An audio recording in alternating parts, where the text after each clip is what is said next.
So yes, talking about income from house property one of the most important concept है income tax के अंदर. Income from house property का charging section है, section number 22. So are you guys excited about learning all this? So what are we waiting for? Let's get started.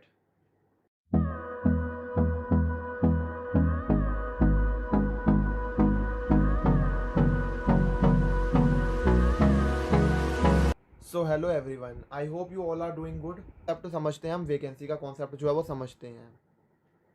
सबसे पहले आप समझो कि हम एक्सपेक्टेड रेंट और actual rent whichever is higher जो होता है वो लेते हैं. जब हमने जो है वो अभी थोड़ी देर पहले सीखा था ना कि हम जो है वो एक्सपेक्टेड रेंट और actual rent whichever is higher जो होता है वो लेते हैं. अब आप एक बात समझ के चलो, अगर वैकेंसी का कॉन्सेप्ट है तो एक्सपेक्टेड रेंट और actual rent whichever is higher वाला कॉन्सेप्ट जो है वो नहीं लगेगा. तो एक्सपेक्टेड रेंट और actual rent whichever is higher वाला कॉन्सेप्ट नहीं लगेगा वैकेंसी के केस के अंदर. वैकेंसी का मतलब क्या होता है? वैकेंसी का मतलब होता है घर पर ताला लगा हुआ है. वैकेंसी का मतलब क्या होता है? घर पर ताला लगा हुआ है, मतलब घर जो है वो खाली पड़ा है. अगर आप उसे खुद सेल्फ ऑक्यूपाइड बना देते हो तो उसे वैकेंसी नहीं बोलते.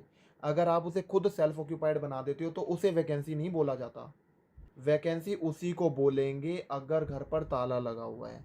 वैकेंसी उसी को बोलेंगे अगर घर पर ताला लगा हुआ है. मतलब क्या है कि घर पर ताला लगा हुआ है, मतलब वहाँ पर कोई भी रह नहीं रहा है. वहाँ पर कोई भी रह नहीं रहा है, उसी को वैकेंसी बोला जाता है. उसी को वैकेंसी बोला जाता है. जैसे मान के चलो मैंने जो है वो घर जो है वो रेंट पे दिया था एंड 10 महीने बाद जो है वो 10 महीने तक वो रहा एंड 10 महीने बाद वो चला गया छोड़कर. ठीक है, मतलब मेरा 2 महीने के लिए जो है वो घर खाली पड़ा है. उसे क्या बोलते हैं? उसको हम वैकेंसी बोलते हैं. उसको हम जो है वो क्या बोलते हैं? उसको हम वैकेंसी बोलते हैं. अगर मैं उस 2 मंथ के लिए मैं खुद सेल्फ मैं जो है वो उसे यूज़ कर रहा हूँ, मैं सेल्फ ऑक्यूपाइड कर लिया मैंने उसे वैकेंसी नहीं बोलेंगे. उसे वैकेंसी नहीं बोलेंगे. वैकेंसी उसे ही बोला जाता है अगर घर पर ताला लगा है या फिर घर खाली पड़ा है, उसे ही बोला जाता है वैकेंसी. आप एक बेसिकली बात समझो, वैकेंसी के केस में आप क्या करोगे? सबसे पहले आप लिखोगे एक्सपेक्टेड रेंट. वैकेंसी के केस में आप सबसे पहले क्या लिखोगे? एक्सपेक्टेड रेंट लिखोगे. फिर क्या लिखोगे? एक्चुअल रेंट प्लस में वैकेंसी रेंट. अब समझ के चलो कि जो अगर मान लो एक्चुअल रेंट प्लस में vacancy rent is more than और equal to expected rent, is more than और इक्वल टू एक्सपेक्टेड रेंट, उस केस में क्या होगा? उस केस के अंदर आपका एक्चुअल रेंट ही आपका जीएवी बन जाएगा. उस केस में आपका एक्चुअल रेंट ही आपका जीएवी बन जाएगा. मैंने क्या बोला वो समझते हैं. सबसे पहले अगर मान लो आपका जो भी आपका एक्चुअल रेंट है प्लस में वैकेंसी रेंट है, अगर वो ज़्यादा है या इक्वल है टू द एक्सपेक्टेड रेंट, तो उस केस में एक्चुअल रेंट ही आपका जीएवी बन जाएगा. बट अगर मान के चलो अगर आपका expected rent is more than actual rent plus में जो वेकेंट रेंट है उससे ज़्यादा है अगर एक्सपेक्टेड रेंट, तो उस केस में आपका एक्सपेक्टेड रेंट जो है वो क्या बन जाएगा? वो आपका जीएवी बन जाएगा. तो मैंने क्या बोला वो समझो, दोबारा मैं आपको समराइज़ कर देता हूँ. अगर मान लो जब भी वैकेंसी होगी तो एक्सपेक्टेड रेंट और actual rent whichever is higher को आपको जो है वो जीएवी नहीं बनाना है. विच एवर इज़ हायर को आपको जीएवी नहीं बनाना है. उस केस में आप क्या करोगे? एक जगह आप लिखो एक्सपेक्टेड रेंट और एक जगह क्या लिख दो आप? एक जगह लिखो आप एक्चुअल रेंट प्लस में वेकेंट रेंट.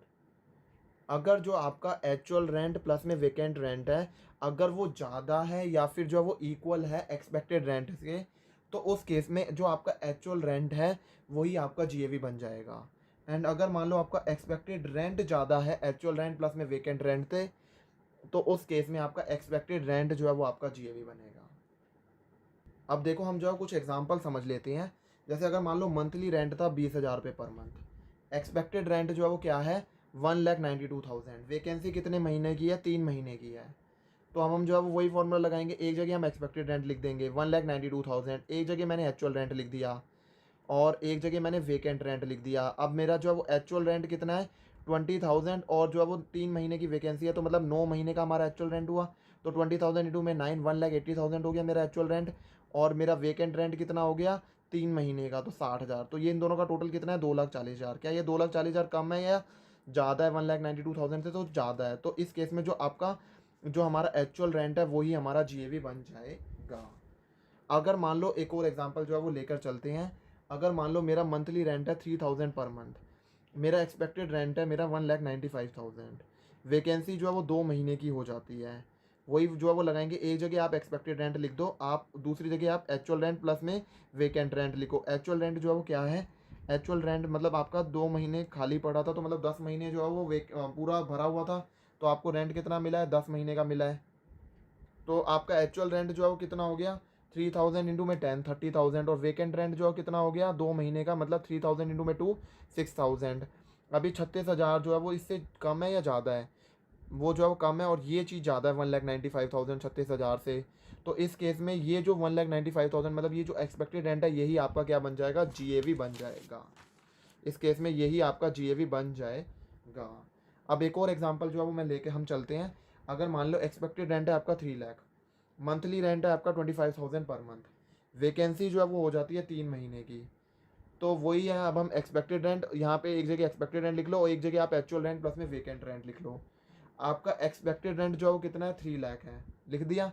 एक्चुअल रेंट है, 3 महीने वैकेंसी है, तो 9 महीने का आपको रेंट मिलेगा। तो 25,000 इंटू में 9, 2,25,000 आ गया। वेकेंट रेंट जो है कितने महीने का होगा, 3 महीने का, तो 25,000 इंटू में 3 75,000। अब ये इन दोनों का टोटल कितना आ रहा है, जो है वो 2,25,000 प्लस में 75,000 3 लाख, तो दोनों जगह 3 लाख हो गया। तो मतलब ये जो है वो ग्रेटर देन और इक्वल टू ये वाली बात बन गई। तो इस केस में एक्चुअल रेंट ही हमारा क्या बन जाएगा, GAV बन जाएगा। सो यहाँ पर हमारा ये जो लेक्चर है ये ख़त्म हो जाता है। सो जो है वो आई होप आपको बहुत मज़ा आया होगा। So thank you everyone. अगर आपको ये वीडियो पसंद आई होगी तो वीडियो को लाइक ज़रूर कर देना, चैनल को सब्सक्राइब जरूर कर लेना for getting the latest notification and updates. So thank you everyone for watching the video.